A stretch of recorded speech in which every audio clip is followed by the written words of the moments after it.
Hello, this is Kate, and welcome to the Ordinary Earth Song. Hope you're all well. So we're going to do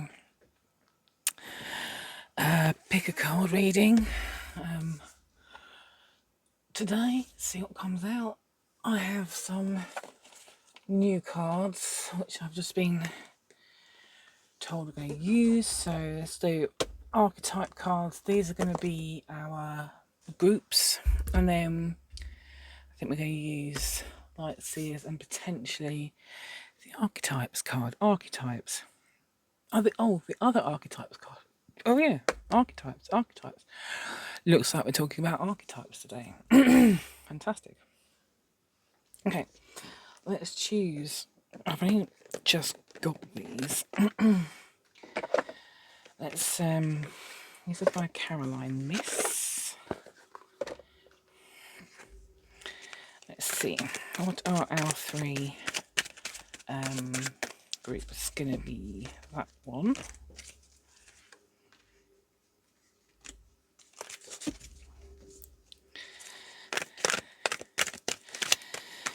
Hope you're all well. I am. Oh, blimey. Okay. That one, and so I've got three there, and there's also this one here. Okie dokie. Don't know which ones we're going to use. Okay, we're going to have two on each. So we're going to have King and Judge, Hero and Knight, and whatever that is, and Hermit. Interesting. Okay, let's see what that is. Child wounded. Oh, interesting. With Hermit. Then we have Hero, Heroine, and Knight. These all seem to fit together. How strange. And then Judge and King. So those are going to be the three groups. We'll look at them in more detail when we get into the groups. Choose whichever one resonates with you the most, and I will see you in your reading. And I don't know why I was pausing just then, because I am not stopping to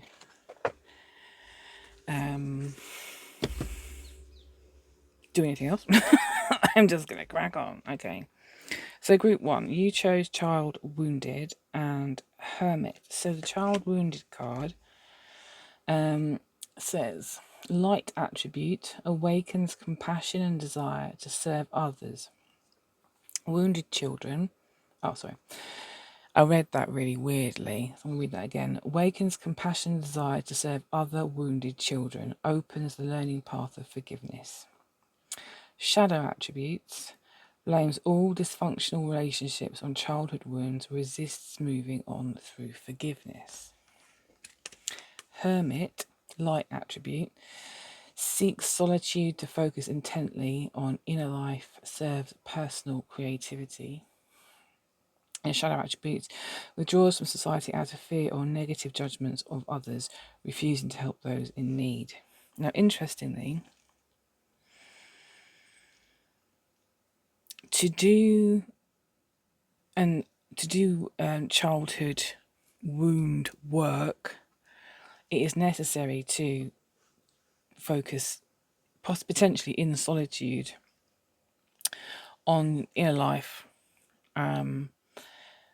What elements within yourself hold the wounds from your childhood can become clearer when you do the internal work in solitude. It can help to talk about it as well. Therapy, obviously, I would be an advocate for therapy. It's an amazing thing. So always seek what works best for you. But the internal solitude can be essential, absolutely essential. Let's put these to one side over here. So child wound, Hermit. I keep coming back to this shadow attribute of a child wound. Blames dysfunctional relationships on childhood wounds. Resists moving on through forgiveness. Resists moving on through forgiveness. Why would you resist moving on through forgiveness? Because forgiveness seems an impossible thing, because it's hard to achieve, it's hard to give. It feels like something you're giving of yourself to potentially someone that's hurt you. Forgiveness seems to be more of a give. You give forgiveness. But really what you're doing is you're not just forgiving them, you're forgiving yourself, you're forgiving the circumstances, you're forgiving the situation. You're accepting the situation by forgiving it, by forgiving every element of it. There's resistance to that. There's resistance to the forgiveness of that, because it feels like you're giving part of yourself away, or you're saying it's okay for that person to have treated me that way, or it's okay for those things to have happened, when you really don't want to say that it's okay for those things to have happened, because they're not okay. It's not been okay that those things happen. They've had a massive effect. And part of the forgiveness is allowing yourself to accept that those things happened. You can't change them. And there's an element of acceptance that is the way things worked. That's the way things happened. And the forgiveness of that allows you to move on from that and into a new space of internal dialogue that allows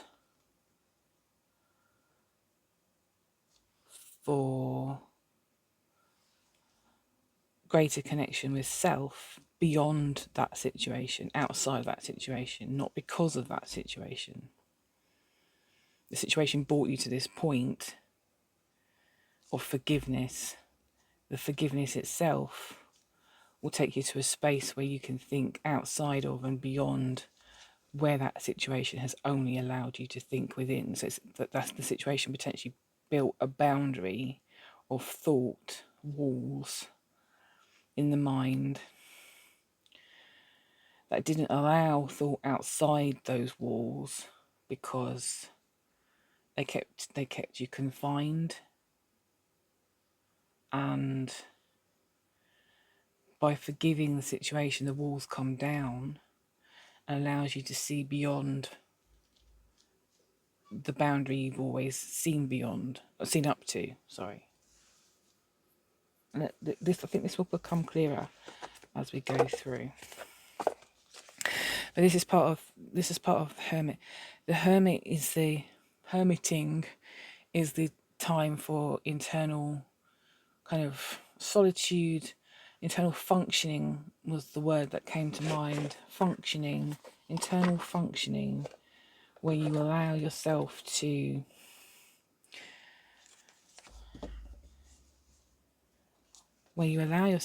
think outside of the boundaries that have been set, but also to explore the boundaries, to work out what they are, to forgive the situation, the circumstances of the boundaries being there in the first place, and then allow yourself to move on from that kind of stopping point, because it feels like a stopping point. It feels like, because it's a boundary, it's very much you're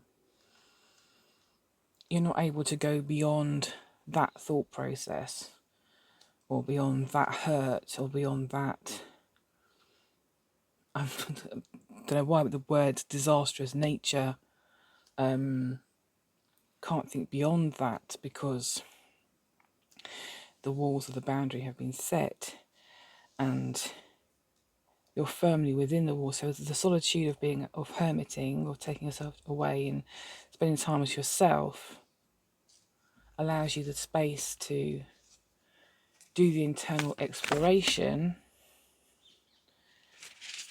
that draws out the situation. Okay, let's see. And allows you to find a way forward, move forward, find a way of forgiveness, find a way of acceptance, find a way of allowing yourself to be the person, be the result, be the outcome of that circumstance, that situation, that happening, and to be a better person for it. And in that sense, move with it. And that somehow allows you to move out of it as well. I don't know. Let's have a look. 8 of Pentacles.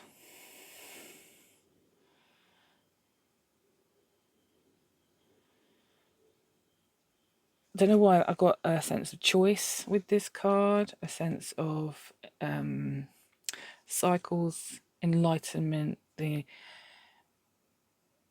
new moon, new, the light of the moon, the mystery of the moon. But also got choices, like there's rumination, there's the cycles of the moon, choices, having an abundance of wealth, abundance of choice. Oh, I'm struggling with this. The world is at your fingertips.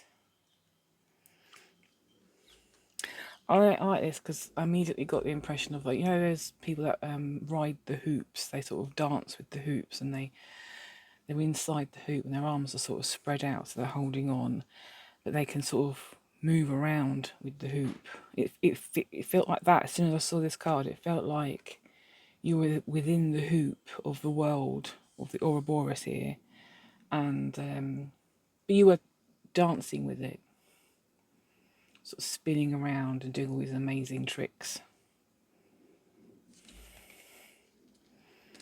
It feels like freedom. Well, this feels like freedom as well, because this feels like choice to me. This feels like the cycles of coming and going, of beginnings and endings, but because it's a cycle, it cycles around. This cycles around. Oh my goodness, the sun. The hills are alive. It feels very alive. It feels very alert. It feels very playful. I'm getting very playful energy here. And then we come to the 8 of Wands. So feeling trapped.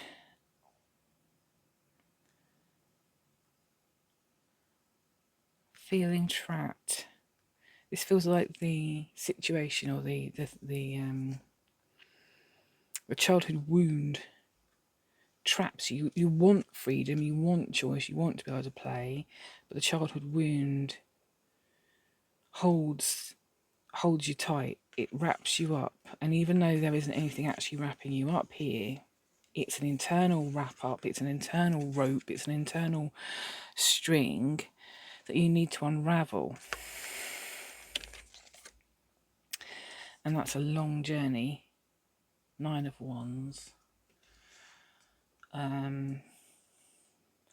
This is kind of guarding the outpost, guarding the fence, guarding the boundary. Why are you guarding the boundary? Why are you guarding this boundary?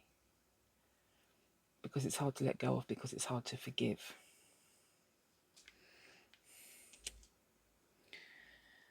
Now, one thing that's just popped into mind is, if the situation from childhood involved another person, your forgiveness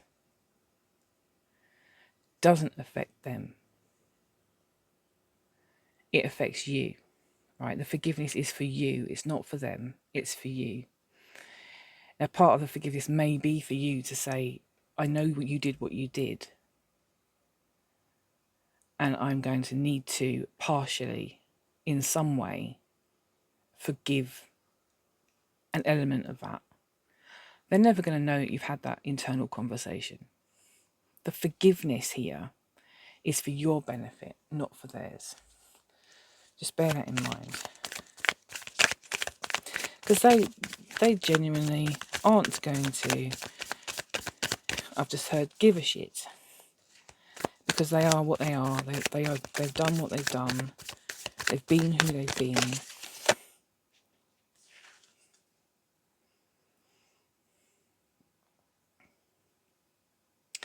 Reminiscing. Childhood wounds.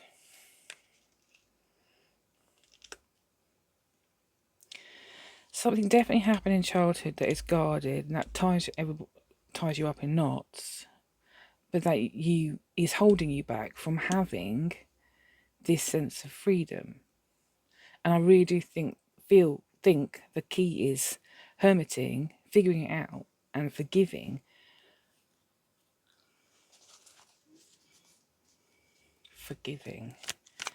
Because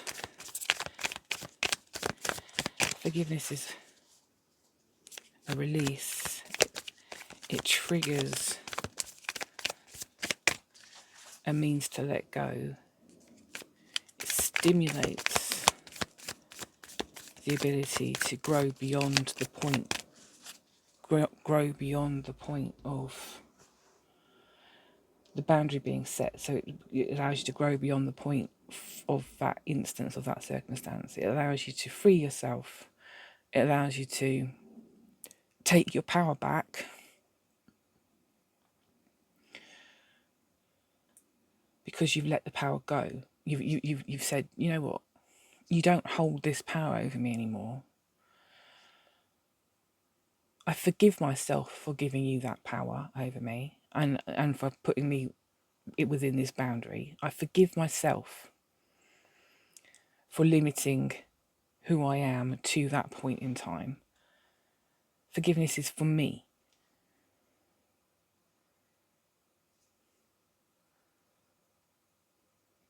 That's a hard message because it may not have occurred to everybody or some people that forgiveness is personal, is for yourself as much as it is for anybody else.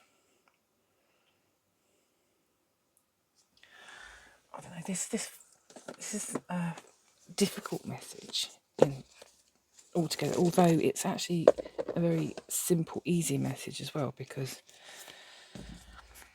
it feels hard to say though, because I don't know, it feels like the energy is of something very difficult that happened and is extremely unforgivable in many senses of the word,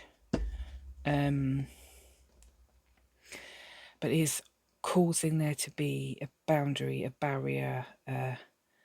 It's a threshold that cannot be stepped over until action is taken to release, let go, forgive, accept, allow all the things that happened to be what happened, and then move on from that. Because once you've been through the process of forgiveness, of allowance, of acceptance, you'll find that you'll want to move on.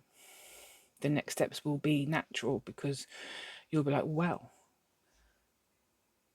I've taken my power back. And when you've taken your power back, you've given yourself the onus to then use that to create a new life, a new self, new opportunities.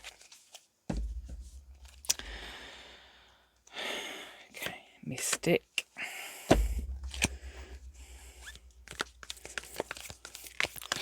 I think it will open you up to other possibilities of the unseen as the maiden. Did this happen in the stage of being maiden, the younger younger years. It feels like childhood wounds. I think that's why. But this feels slightly older than childhood, sort of in between. But there is this.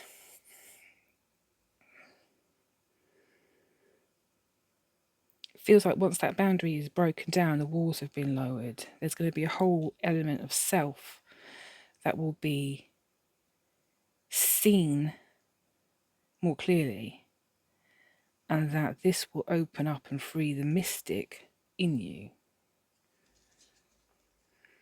It will give you the strength, the power, the ability to trust yourself, to be more than you have been, to see the unseen in yourself, which also allows you to see the unseen in other people, because you'll have empathy, you'll have the ability to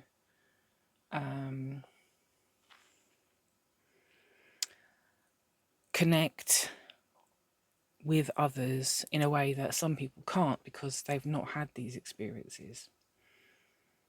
And the connection allows this mystic side to come out, and you're not going to see that until you've done this work. I really feel like this happened in, oh my goodness, okay, lots, okay, cards all over the place, one on the floor, oh, come here, oh my goodness, two, oh my goodness, okay, I think that's enough. Wow, okay. So we have the offering.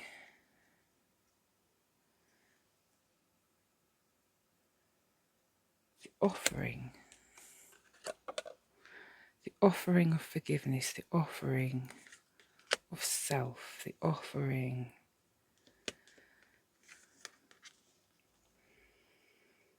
The offering of understanding.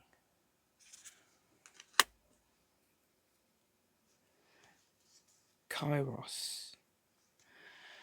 This always reminds me of the lens that consciousness sees through. This is the lens that we see life, that life is projected through, that we create with. But I'm not 100% sure that's actually what this card means. I need to look that up. Put that there. Althea.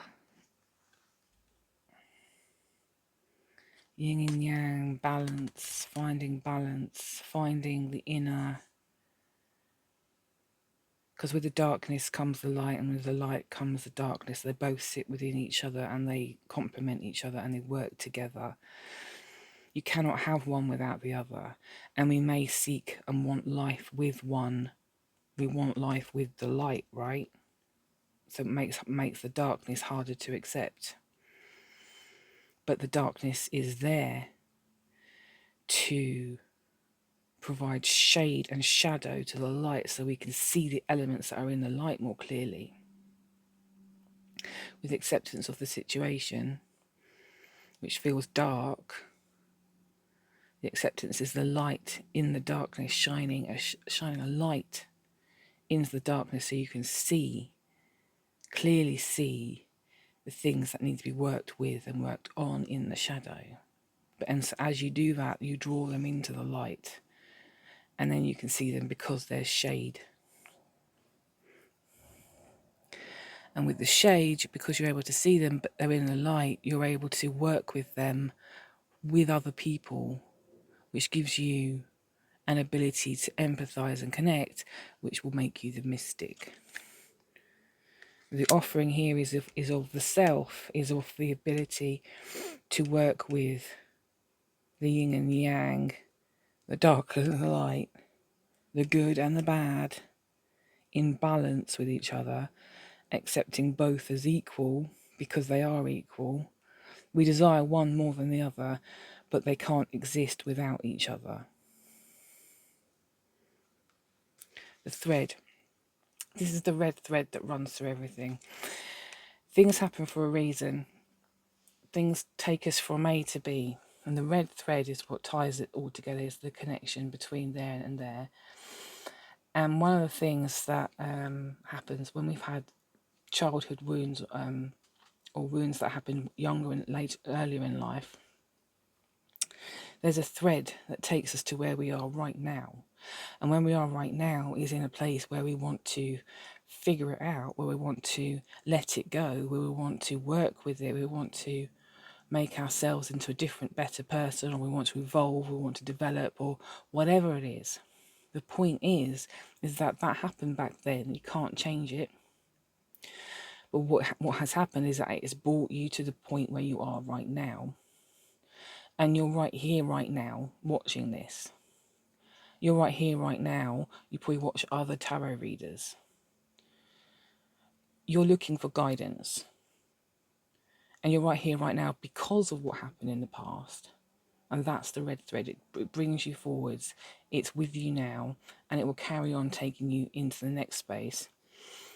But it's a reminder that, yes, we are attached to the things that happened to us in the past, but they're in the past. We can't change them, but we can let them go. And in many senses of the word, we wouldn't be where we are right now without those events happening. And where we are right now is an opportunity. We're at an opportunity to make conscious choices in our own lives so we can move forward in a more positive way, in a more controlled,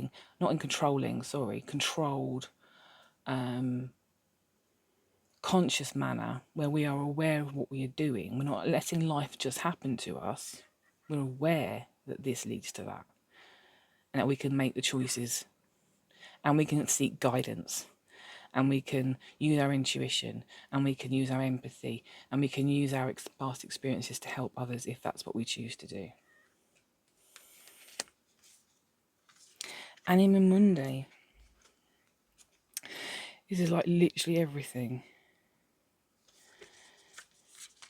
This brings everything to your fingertips. This is the connection. This is the connection. The mirror. The internal mirror, the external reflection of who you really are. Bringing the child that you used to be into the forefront, allowing the walls that have kept you confined to crumble, allows the lens to reflect who you really are.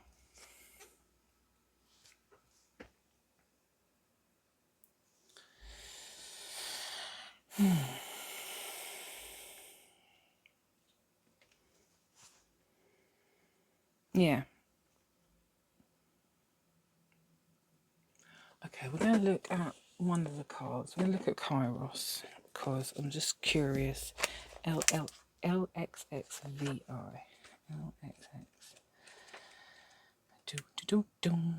Roman numerals. VI. So 6. LXXVI. Gnosis.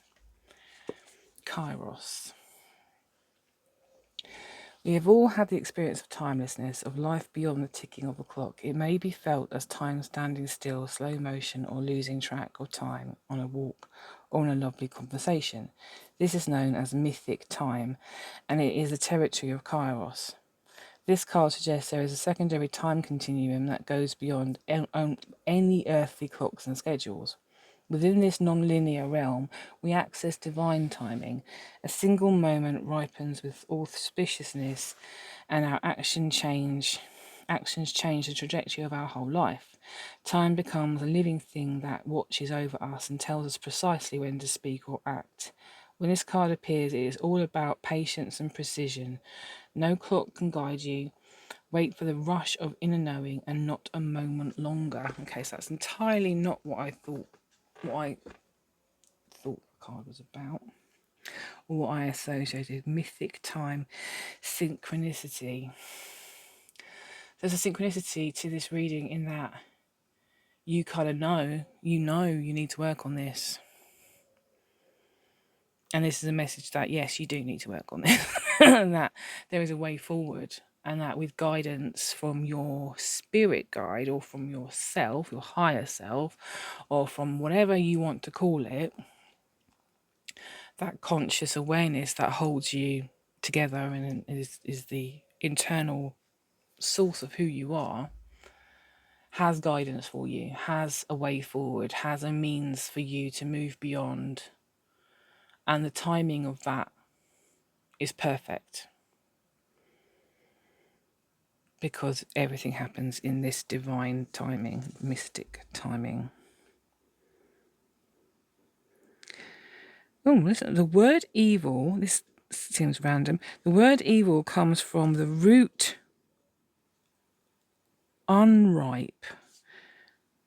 Consider that everything has a time of ripeness, when it becomes a nourishing fruit sweet to the lips. But unripe is when it's gone beyond the ripeness. It's sat for too long. It's gone soft and squidgy and tastes horrible now. You wouldn't want to eat it. Don't let it get unripe. It might just be on the turn. Feels like divine timing is now. Yeah, it feels like now. Work on it now. Okay, well, I'm gonna leave that there, I think. Group 1. Hope that was useful in some way, shape, or form. It was a difficult message, a difficult reading, actually, because I found the words did not want to come out, but I am super tired today. But there is this, I think this is an opportunity. I think this is definitely an opportunity to move forward and out of, oh no, I want those. Move forward and out of a mindset that has kept you trapped, because there is this level of freedom waiting, and there's a level of mystic awareness and mysticism that is there. It's there. This might take some introspection. This might take some time for solitude, for inner work.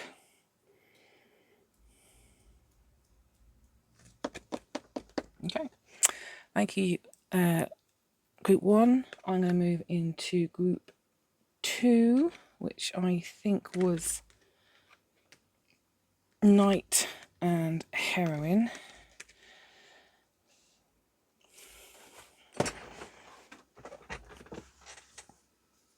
I went straight for Heroine. I didn't say hero. That was completely subconscious or unconscious.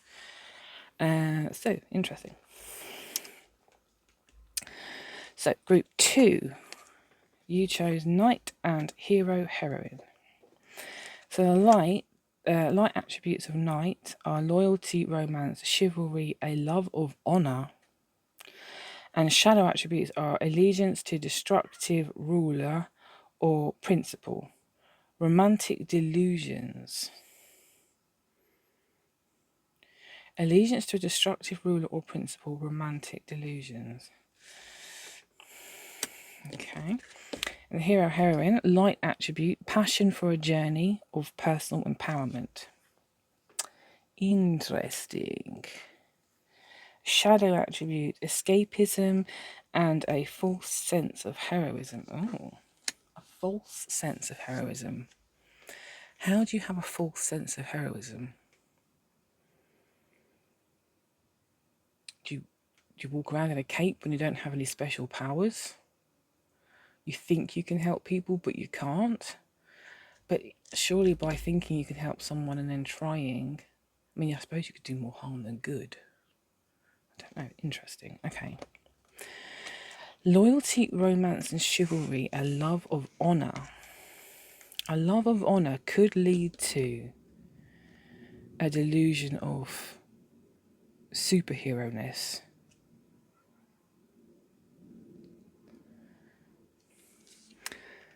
Because this could be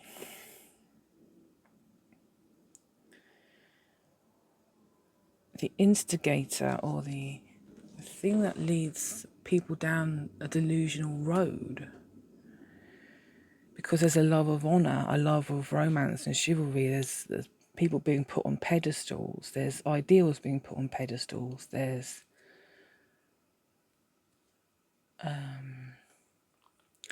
loyalty to the max. But then I guess that's where allegiance to a destructive ruler or principle and romantic delusions come in, because you swing from just, liking a bit of love and honor, and being like, oh yeah, I'm very honorable, actually I like being honorable and I'm very respectful of everything, to complete delusional, I'm a superhero, I will protect your honor. It's I guess it's a pendulum, isn't it? Which side of the pendulum do you find yourself on? Do you leap into action as the hero? I was watching a Instagram video the other day, and they were doing skits on different types of listeners, and there were three main types that they'd identified. There was the fixer, there was the interrupter, and there was the one that was present. And the fixer would listen, but then they would try to come up with solutions for the person that was speaking. The interrupter would, oh no, so it wasn't interrupter, it was, what was it? What's the word for making it all about themselves? There was the second one was someone that made the story, that what they were listening to, all about themselves. So they weren't interrupting, they were doing something, I can't remember the word. Oh my goodness, what's the word? Anyway, the second one was someone that spins the story around themselves. They're the ones that say, oh yeah, no, that happened to me, blah blah blah blah. And then the one that's present is the one that simply listens, says things like, that sounds really hard, and then potentially mirrors back what they heard, or looks for clarification to understand in a deeper way what the person is saying. So the fixer would be the hero. They'd be the person that needs to jump in and have a solution or a way forward, or a means to give someone a solution. Whether or not that person's ready to hear that solution is completely beside the point. And this is the hero. This is the. I think people are prone to doing that. I don't know about you, but I've had the experience myself with my sisters and other people. They sort of want to have the solution, that they want to fix the situation, they want to help, which is lovely, which is really lovely. But when you're not ready to hear it, when you're not in a place where you can accept the advice, it can be unwelcome. It can definitely be unwelcome. It's just nice. It's nicer actually to have someone that's present, that's just listening. Now, the light attribute for hero heroine is a passion for a journey or of personal empowerment. Personal empowerment. It's about you, personal. It's not about somebody else. It's not about saving somebody else. It's not about leaping in and being the hero for somebody else. It's about the personal empowerment, being a personal hero, doing the personal work, and being passionate about the journey to get there. And it's about the journey more than it is about the destination. Knights tend to be heroes in books and films, protecting people's honour. You can protect your own honour by doing the personal work on your empowerment, taking your power back.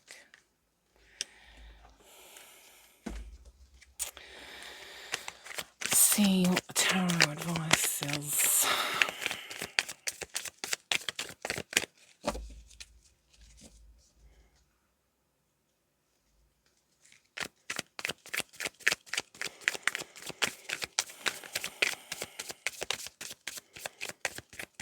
So I don't have anything else to say about this right now. It's,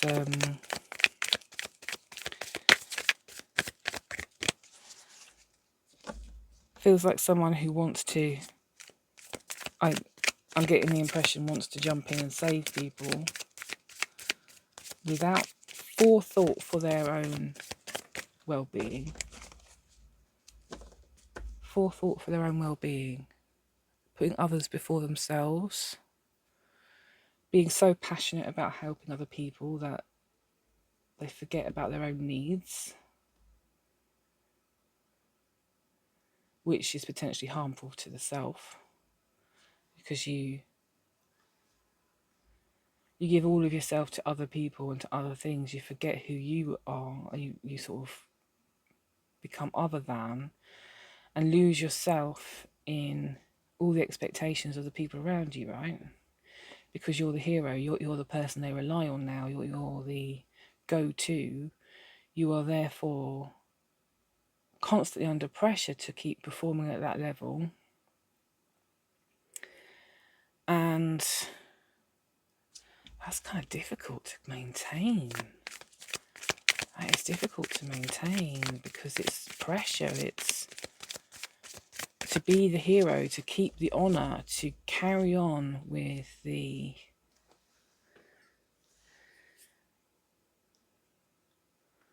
well, yeah, because it's like being chivalrous. It's like sacrificing yourself for other people to make sure they're okay. It's completely negating your own needs for the sake of other people because that's what you think you should do. But then there's this encouragement here to seek, if you want the light attribute of being a hero, an actual hero is somebody that deals with themselves, self-empowers, enjoys the journey of self-empowerment before and above and beyond saving other people. Because I think this goes back to the story I was just telling. Not everybody's ready to be saved, or not everybody wants to be saved in a specific way, or not everybody wants to be given advice. They might not be ready for it. But if you're the person that's always giving the advice, they might become reliant on it. And if you ever stopped, then what would they do? Who would they be then?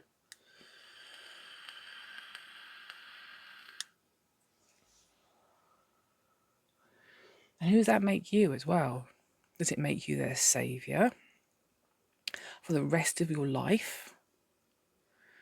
At what point do you empower them to make their own way out of whatever situation they're in? And when do you encourage that side of things? And how do you go about that? How do you go about giving someone the power to save themselves when they're used to having someone save them?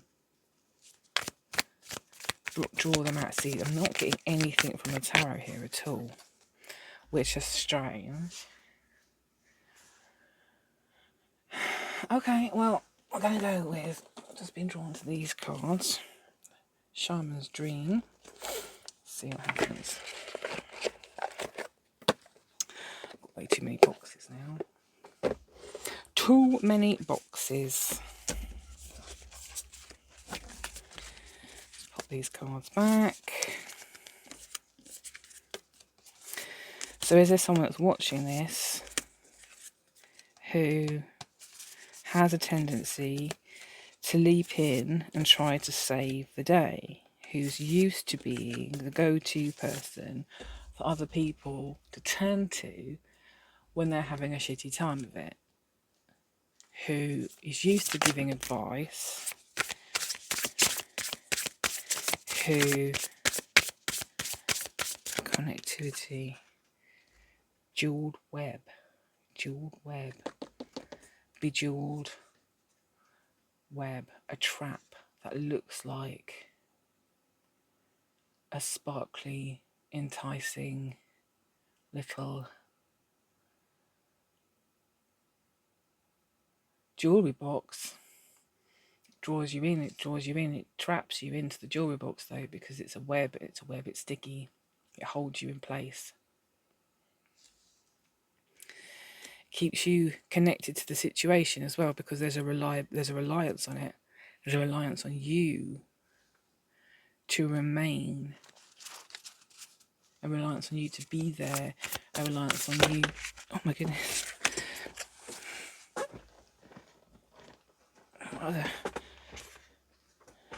Straddling worlds, wandering between realms, and drifter, experiencing life as it comes. Oh, extremely interesting. Straddling worlds, wandering between realms, and drifter. Both of these cards flew out. This is freedom. This feels like freedom. Straddling worlds, wandering between realms, having the freedom to go from there to there, to move between frequencies as well. Because you're straddling worlds, you've got one foot in one foot in the other, which means that you can duck in, duck out. That's a level of freedom. And then the drifter, experiencing life as it comes, being with the flow. They're on a river there, they're flowing with it. They're allowing life to happen. I've put that next to heroine, for some reason. These are just flying out, literally. Cosmic womb, the divine feminine, and lay of the land, ancestral wisdom.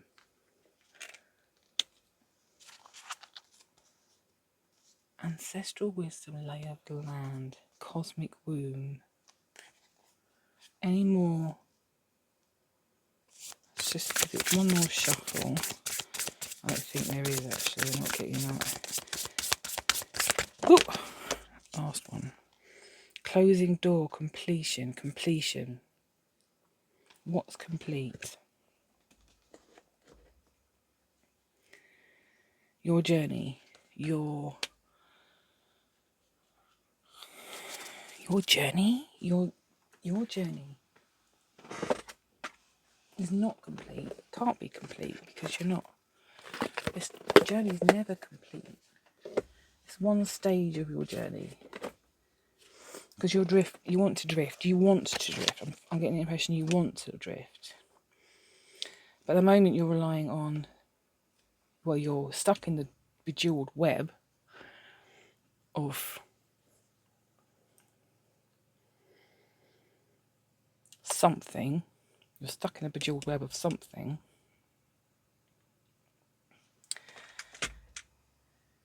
It feels like there's some kind of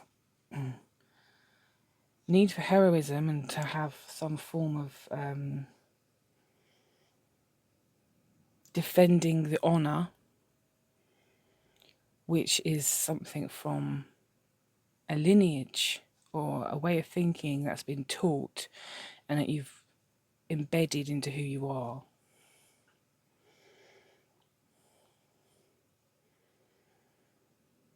You want to be the hero. You want to be the person that saves other people, which is fantastic. Don't lose yourself in the process.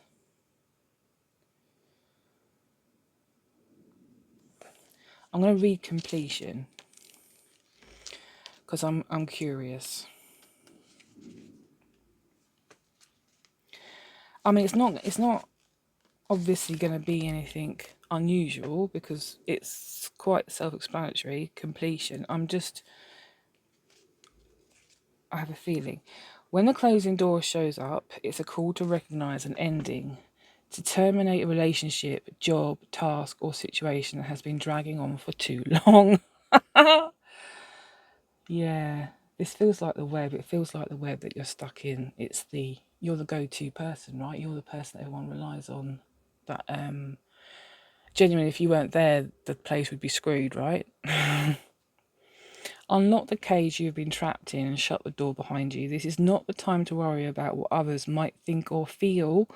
Instead, break with routine. Consider what you think and how you feel, and be true to your heart's calling.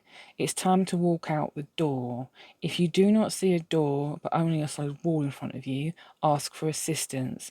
Muster the courage to say no more. Remember as well that no one else needs to be wrong in order for you to do what you've known you need to do for a long time. If a door to a project or relationship has been closed to you, stop knocking on it. You've tried that already and no one answered, at least not in a way you would have liked. Take this as a gift. Difficult and painful as it might be, move on. Every door that shuts is an invitation to find another way, another path to your destination. Better to recognize this earlier rather than later. How many of us leave a relationship or job years after we knew it was time to move on? Stop wallowing in the pain and lingering on the reason why things did not work. It is keeping you from your greater calling. Bow deeply before that closed door, give thanks for the lessons, and set yourself free.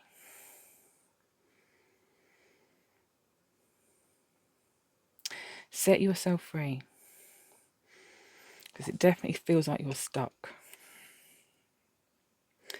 You have the lay of the land. You are aware of this need to move on, to walk through this door, to go, to walk away. You are aware of it because you're stuck. You're straddling two worlds potentially. You're straddling the world of freedom and you're straddling the world of being trapped, which means that you move in between the two, and one's becoming more frustrating than the other because it's not giving you what you need in the freedom sense. You want to be able to drift. You want to flow. The cosmic womb, creativity, the divine feminine. The cosmic womb is reminding Start again. The cosmic womb is a reminder that you're undergoing a beautiful process of birthing a new self into being. You don't know who or what it is yet, but you know it's full of life and love and passion and spirit. It's the perfect expression of you, imbued with love incarnate and ignited by the vital spark received from the divine. If you've had a difficult time in recent memory, feeling dry and stagnant or lost and unsupported, this is changing right now. You will feel newly inspired as so many ideas beckon for your attention. Know that you're safe to explore the expression of your rejuvenated creativity, releasing all judgment as your curiosity is piqued. You're in the most fertile cycle of your life right now, intuitively keen, with heart wide open, mind that each step in the direction of your dreams, mindful that each step in the direction of your dreams and desires is effortlessly supported by all the divine helpers in the unseen realm. Beautiful. You have the help, you have the need, you have the vision, you have the means, you have the door, you have the womb that holds you, and you have the drifting soul that wants to take you down a new route in the flow of all that is. You are hunting. You are hunting, and when you start hunting, do you know what happens? You start finding. I know the hunt is generally, you go off and you kill something. But for me, this hunt is seeking, it's hunting, it's looking, it's being a detective, it's wanting something. It's freedom, because you're looking and you are able to ride that horse out into existence. And when you ride that horse out into existence, you go hunting, you find, and it is there. It is always there. It can't be anything but there. Because that's who we are. That's part of that's our makeup. That's where we come from. Time doesn't exist, so they say. Already, everything's now. So when you go hunting, you allow yourself to just reach that point of understanding, of visibility, of seeing, of connection, of being at the right frequency to see the answers in front of you. You can see the wood for the can't see the wood for the trees right now. The forest is a dark place that can seem scary at night time.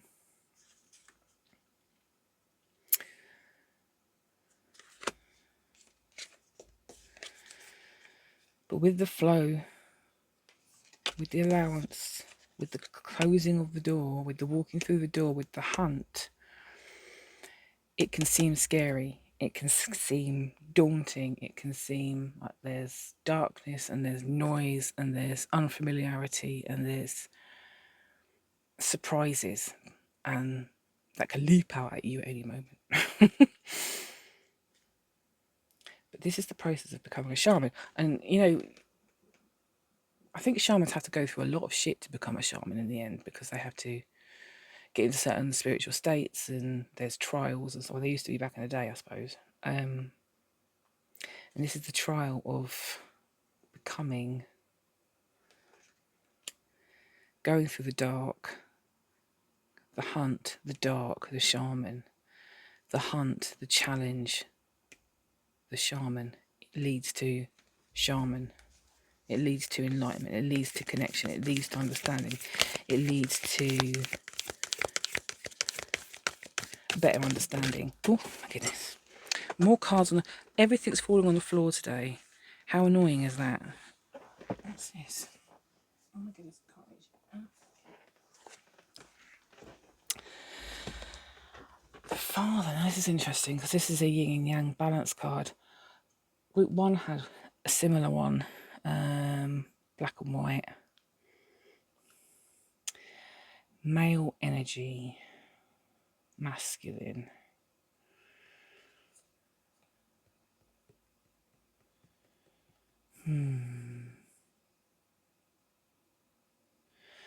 So this feels like the known. This is the way we expect the world to be, right? This is normal. This is the sky. This is the tree.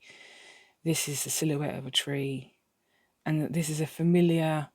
We wouldn't be that weirded out if we saw that, right? This, on the other hand, is inverted. It's also an unfamiliar kind of sky. It feels like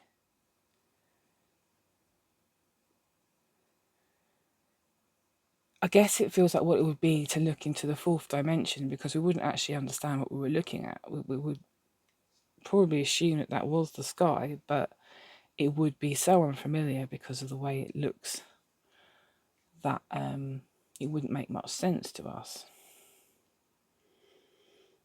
There's a coin here instead of a star. What's it saying? Can I read it?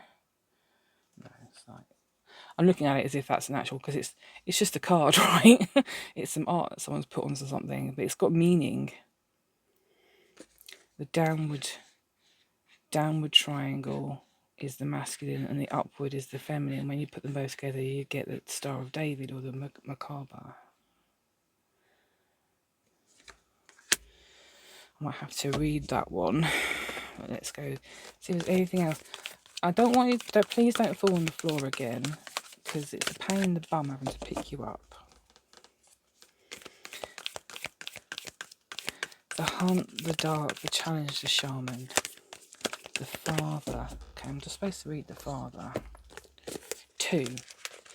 This is literally the second card in the deck.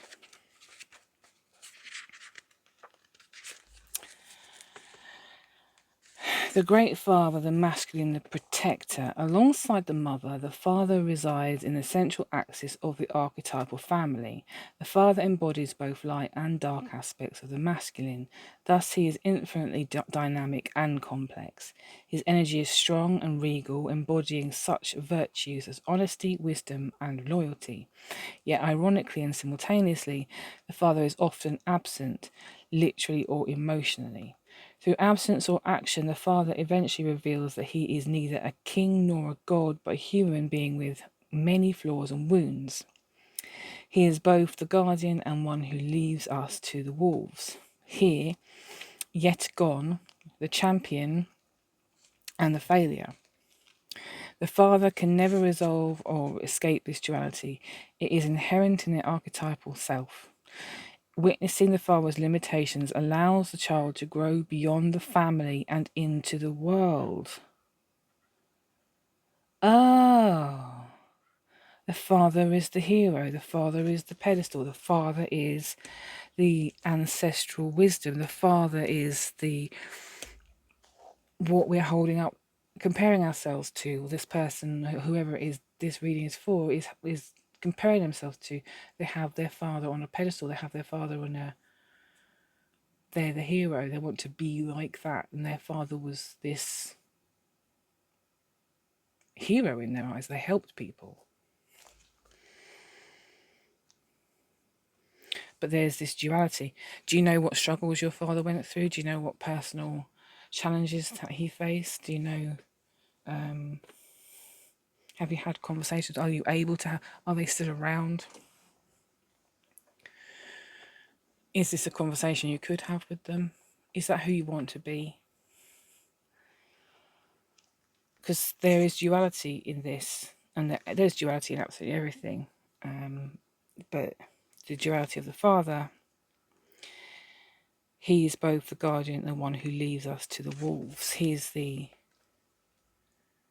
protector, the hero, but he's also the one that has to walk away to do something else for other people, or to bring in, to go and get the hunt, the food.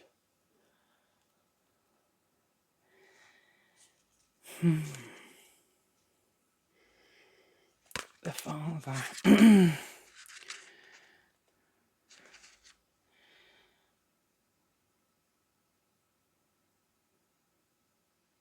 The father's limitations allows the child to grow beyond the family and into the world.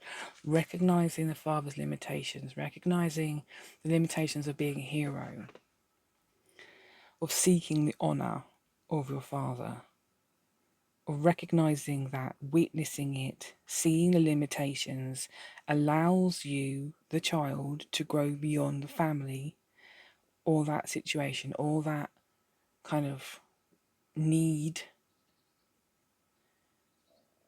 to be similar.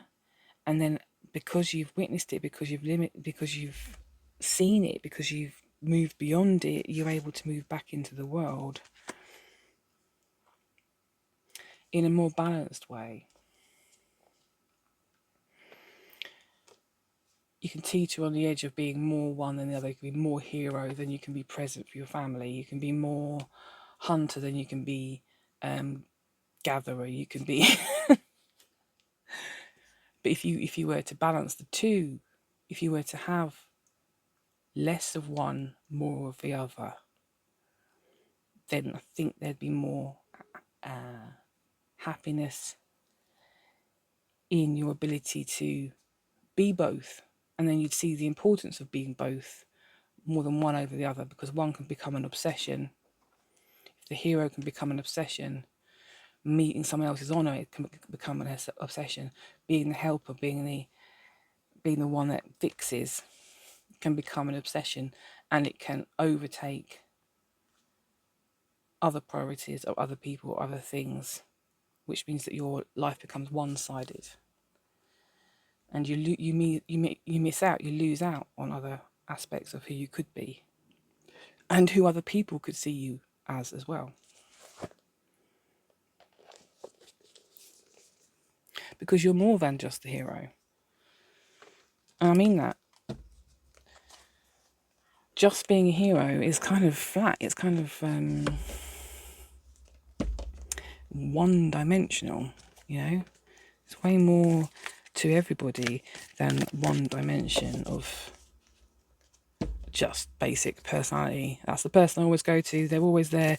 You become part of the furniture. That's not... Oh, I hate when people are described as part of the furniture, because it's just like, wow. They've just blended into the background so nicely because they're just there and they're saving everybody all the time. They have literally become part of the given. They are obscured. They are invisible. They become taken for granted. And that becomes normal for them, and it becomes normal for everybody else, who would only notice them if they were gone. They would only be noticed if they were gone. Open door, dude. Open bloody door. Because the door is, you can close that door right behind you again. If it feels like there's a door open right now, and it is closing, you can move out, you can move away, you can move on, you can leave. You can be like, notice me now. I'm out of here. And actually, by doing that, you're empowering them to start thinking and doing for themselves as much as you are yourself. Because it's not healthy for other people to rely on somebody this much.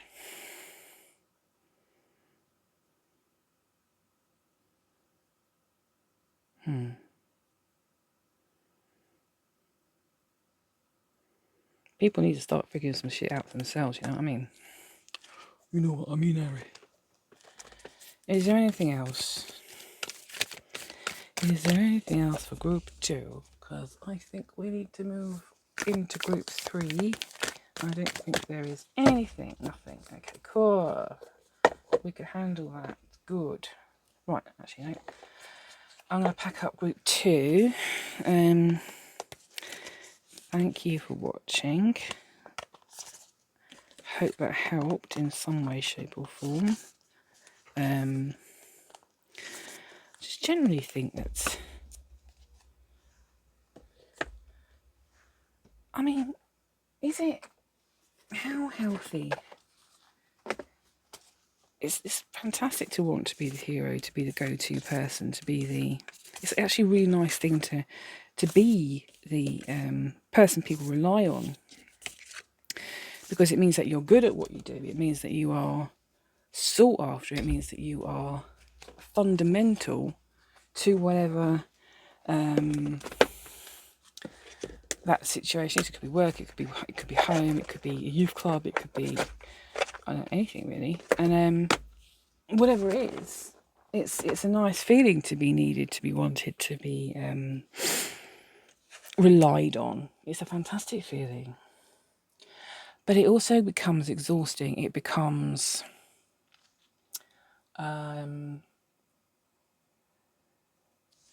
I can't get the word requirement, but it does become a requirement. It becomes a need. It becomes taken for granted. It becomes a trap, and it's really difficult to get out of that because it's so familiar, and it's exhausting. But you carry on anyway, don't you? You can't just carry on because it's normal now. It's normal, and you do get something out of it as well. But it's a trap. It's still a trap. And sometimes there's a longing to get out of the trap. There's a longing to move on. There's a longing to do something different, be someone different. And actually the reality of the grass being greener on the other side, it can be a daunting prospect because it will be different and it will be new. And whatever it is you move into, it won't be the same. But you know who you are. You always know who you are. And that's who you take with you, because wherever you go, there you are. I don't know. Some people forget that sometimes. Potentially. Okay, let's go into group 3. And crack on with the last one. So group 3. My cat wants to go out. 1 second. Well, I say my cat, she's my sister's cat, but she spends a lot of time with me, which is nice. I do like her. She's quite lovely, actually. Right. So group 3.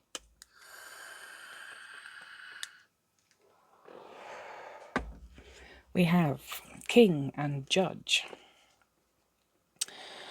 So King, light attribute.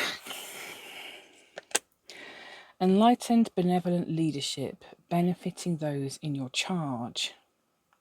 And shadow attribute, excessive feelings of entitlement, rulership without restraint. Ooh. I can't say the words that just popped into my head. They are too rude. But one began with a C, and I'm not saying it. Judge. Light attributes, balancing justice and compassion, managing the fair distribution of power. And shadow attributes, offering only destructive criticism, misusing business, legal, or criminal authority. Okay. Okie dokie. Oh dear. Oh dearie, dearie, dear. Destructive criticism. That's what stood out for me on that card. Destructive criticism, shadow attributes.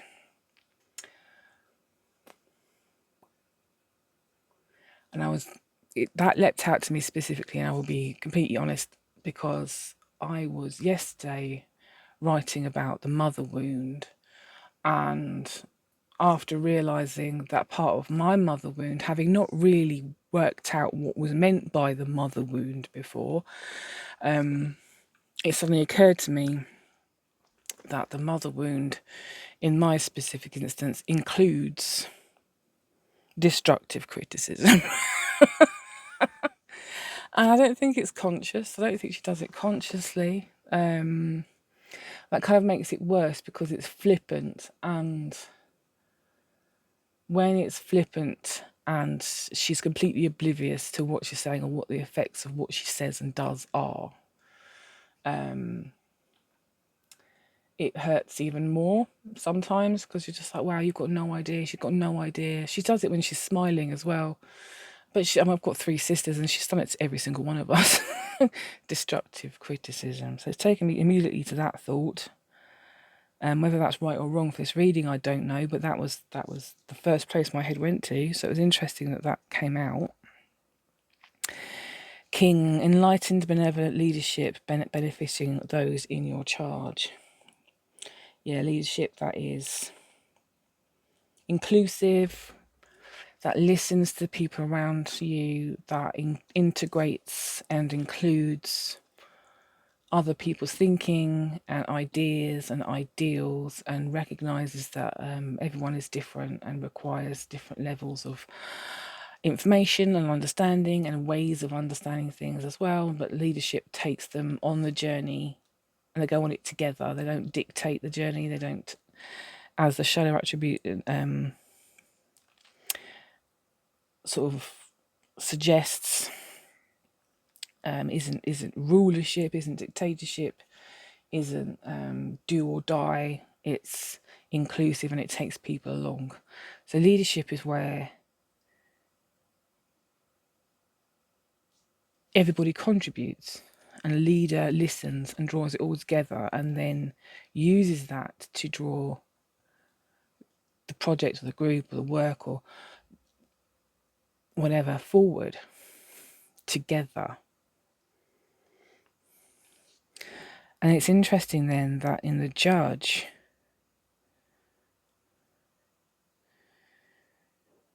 that the thing that jumped out was destructive criticism, because destructive criticism stops the leader from being able to do the group together inclusive thing, because they're critical of the people. They don't trust everybody within the group. They don't think that anybody or other people have got useful contributions to make, and that maybe they only trust themselves to make decisions, to have good ideas, to have good thoughts, to get things done.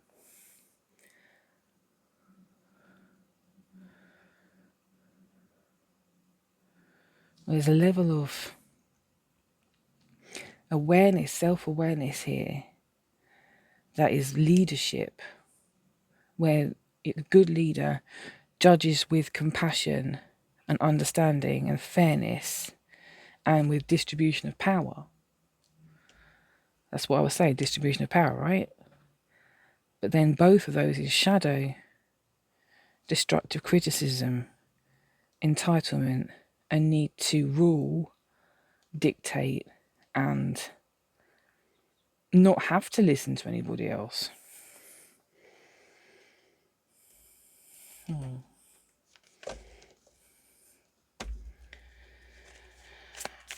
So what's this reading about then?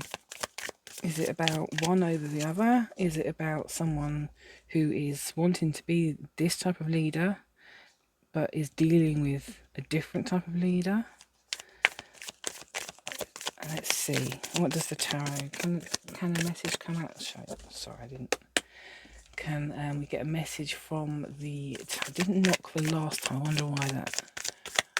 Can we get a message regarding this for group 3, please? I am getting a feeling we're not going to get a message from the tarot. Oh no, I'm wrong. Oh, very wrong.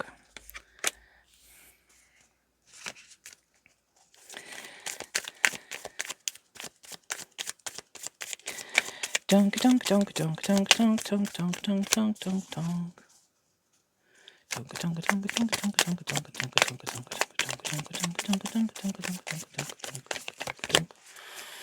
Okay, just those two. Chariot, moving fast. And 10 of Cups. That's the ultimate achievement. That's the family. That's the friendship. That's the coming together, bringing together, the loyalty, the friendship, the ending of a... It's like the ideal place to end up, right? It's a fast journey, ideal place to end up.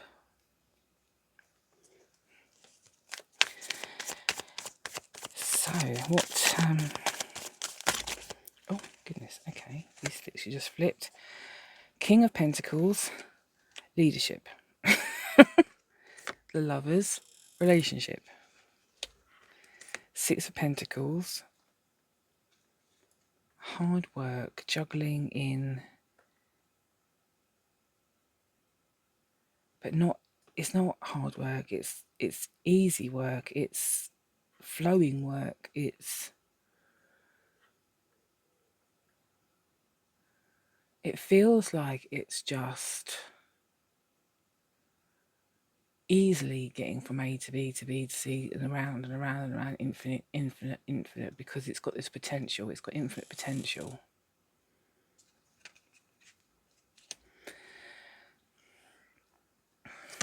And 4 of Pentacles, there's a possibility of holding on too tight, which could lead to shadow attributes, not trusting, but letting go allows the flow, allows the relationship. And this is about leadership.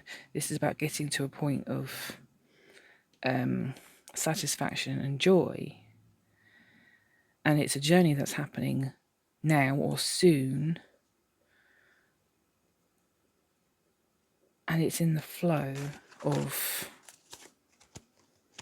moving out of destructive listening to or being part of or having any kind of involvement with destructive criticism, literally just walking away from it. Well, it feels like just walking away from it, just being like, no, you know what, it's all right, I don't need that, yes, that's coming from you, that's your point of view, that's literally nothing to do with me, actually. Your criticism, your inability to accept me for who I am, for your inability to listen, for your inability to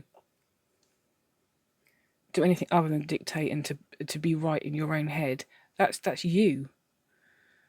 That's your problem, that's your issue, it's not mine. And by realising that, you let go, and then you go on this journey, and you end up in some really quite lovely places, actually. And quite wealthy, quite well off. And there's nothing else coming out the deck. So I think that's it for the tarot. Tarot! Let's see what the archetypes have to say about Kim Crowns. These are Caroline Myss. She's written some books. She's known for her books more than she's for her decks. This is her only deck. Whereas Kim Crowns, who did this Archetypes deck, has done quite a few. Tarot, spirit animals, archetypes, alchemy. She's done the other ones. And they're all great. Nothing. Oh, and you're on the floor. And you're on the bloody floor. Thank you very much.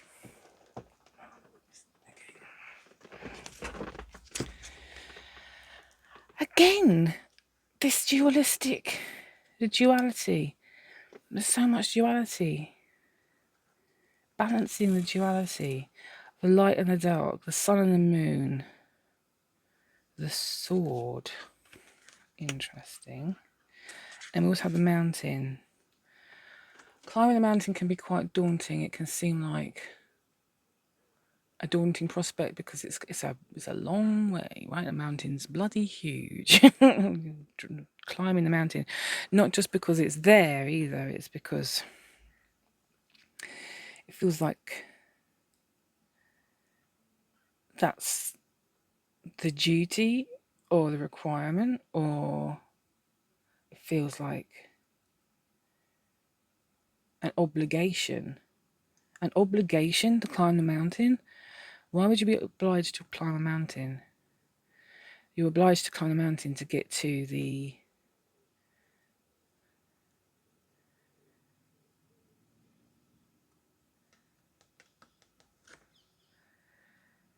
peak of resistance.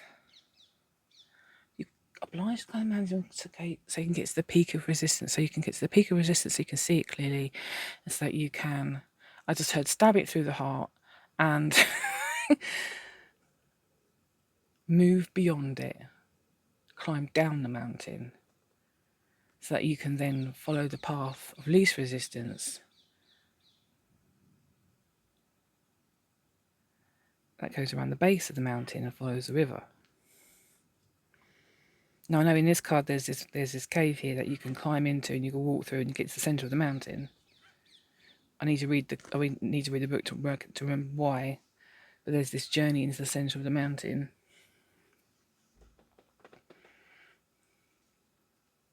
Because you can go through the mountain. But you're obliged to climb to the top of the mountain to get to the peak of resistance. So you can stab it through the heart, go back through the mountain, and then follow the path of least resistance with the river. Interesting. And then we have the sword. See, this is almost split into 4. Although we've got the 2 sides. But then we've also got this lightning strike. Sun and the moon, sun and the moon. Need to read the sword. For sure. LX 2. The knife, the blade, the weapon. To use the stabbing the bloody limit, the peak of resistance. Was that where that came from? Sorry, I just literally just put that together. Stabbing the peak of resistance. Got a sword. Okay, anyway. To use the sword is to decide. The blade separates one reality from another. The choice is made and all else falls away. Ha! Stab the peak of resistance is a choice. To climb the mountain, although you feel obliged to do so, to stab the peak of resistance. In the heart. That's a choice with an outcome. Why is there a peak of resistance in the first place? What created it? Where did it come from? How did it get there? Who does that make us with the peak of resistance in place? Why would we choose to move? Why would we choose to climb a mountain to get to the top so we can stab it in the heart? And that is a choice, to use that weapon, to do that thing. It's quite violent, really.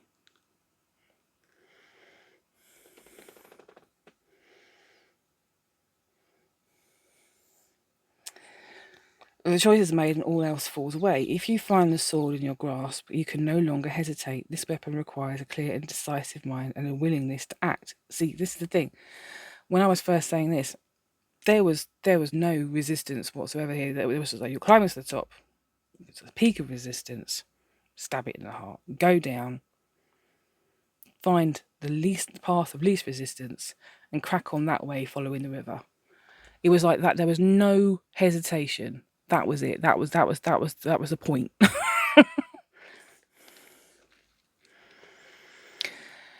This weapon requires a clear and decisive mind and a willingness to act. An onlooker may think the sword bearer is hasty and violent, but the most compassionate and responsible gesture is one that is honest, swift, and accurate.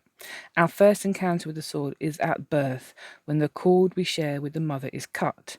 This moment defines our separation from her and begins our journey of becoming ourself. We must make this cut again and again if we are to grow. Decisions shape our life, and the sword is an infamous shaper of destiny. The mother. The sword is at birth when the cord we share with the mother is cut. So my first time seeing this card, I thought of my mum and the destructive criticism from the mother wound. So having to make these cuts again and again and again. Having to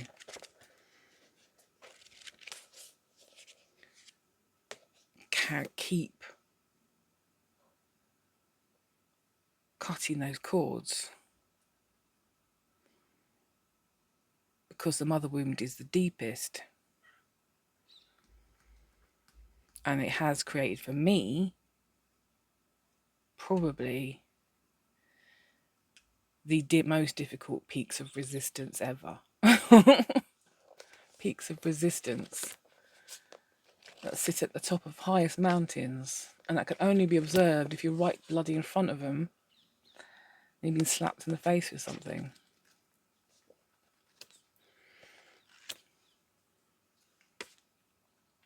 So this feels like a message from me. Interesting.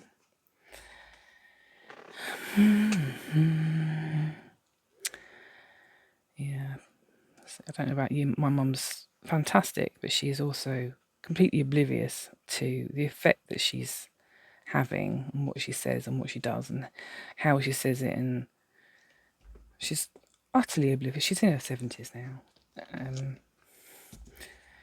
and she just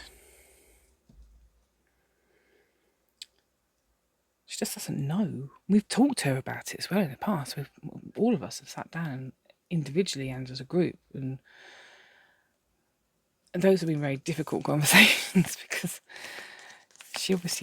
it was difficult because she's always just tried the best she can. She's a person, she's a human being. And every parent just does the best they can with what they've got at any one time, right? Well, I'm sure there are, most parents do anyway. Not every parent do. The Hunter, that came out in group 2. Okay, I'm going to read The Hunter for group 3. 9. The Hunter hunts. They're on a precise mission with an aim to return home empty-handed. They're on a precise mission with an aim. To return home empty-handed would be to fail, which is not an option. In the hunter's eyes, this archetype will journey far and wide, seeking the prize that calls to its heart or stomach. Tales of bravery and feats of strength often result, creating a life full of adventure. The hunter is skillful, quick, decisive, and results-orientated. Like the great hunting goddess Artemis, who carries her quiver upon her back, the hunter typically has a weapon of choice. When this card appears, it is critical that you ask 3 questions. What am I hunting? Why am I hunting it? Is the weapon I hold so tightly in my grip truly needed for the task at hand? Well, we've just been handed a sword. Is it appropriate? It's not appropriate. Okay, so that's what I was just saying. It's not appropriate to come at someone with the sharp words, especially when they're just trying to do the best they can. She's oblivious, which is hurtful from my stance, but again, it's her problem, it's her stuff, it's her own insecurities. She's criticizing others because she's criticizing herself in some way, shape, or form. There's a self-recrimination that she's reflecting off onto somebody else or projecting onto others. And it's in her awareness because it's internalized. That's how to come at it. It's to recognize that criticisms are projections.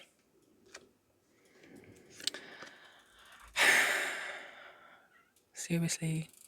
The self. The self. Criticisms are projections of the self. Internal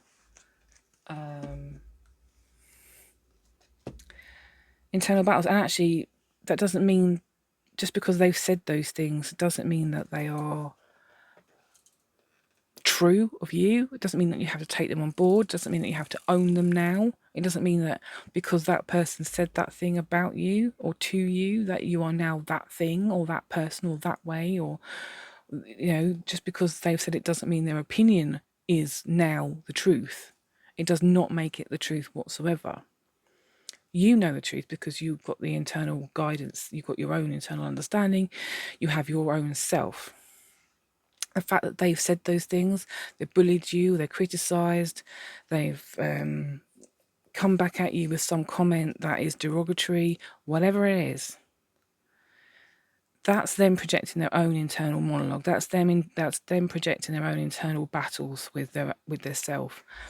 It doesn't mean that you have to take them on and make them yours. It's not necessary. You definitely don't have to go out and start being violent towards them or anything like that. It's just, there's no point. There's no point coming back at them with anger or aggression because they probably wouldn't hear it. For one thing, not in the way it was meant. I know for a fact my mum would become defensive, and she wouldn't hear what you were saying. She would internalize it all. And it would really hurt her feelings and would make her really miserable. And I wouldn't want that. I would never want that for my mum. And I guess if you're seeking revenge and you want someone to feel the way you've been feeling because they've made you feel a certain way, then I guess that's your prerogative. That doesn't make you a good person, though. And coming back at someone with like for like kind of revenge on something is petty. It's not necessary, and it kind of brings you down to their level.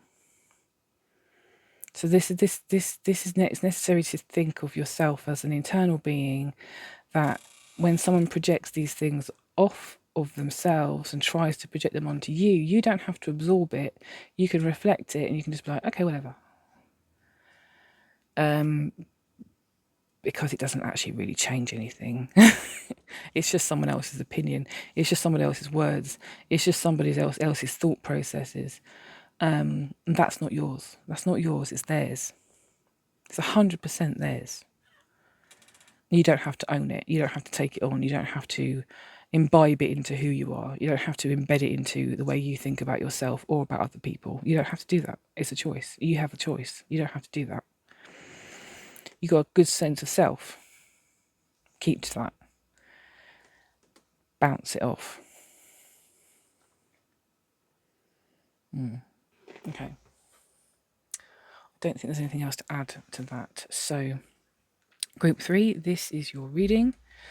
I'm going to pack away. I hope this helped. I think it helped me understand a few things. So that's nice. It's always nice, isn't it, when something helps someone. So yeah, let's crack on and see what happens next. Okay, take care and I'll speak to you soon. Bye.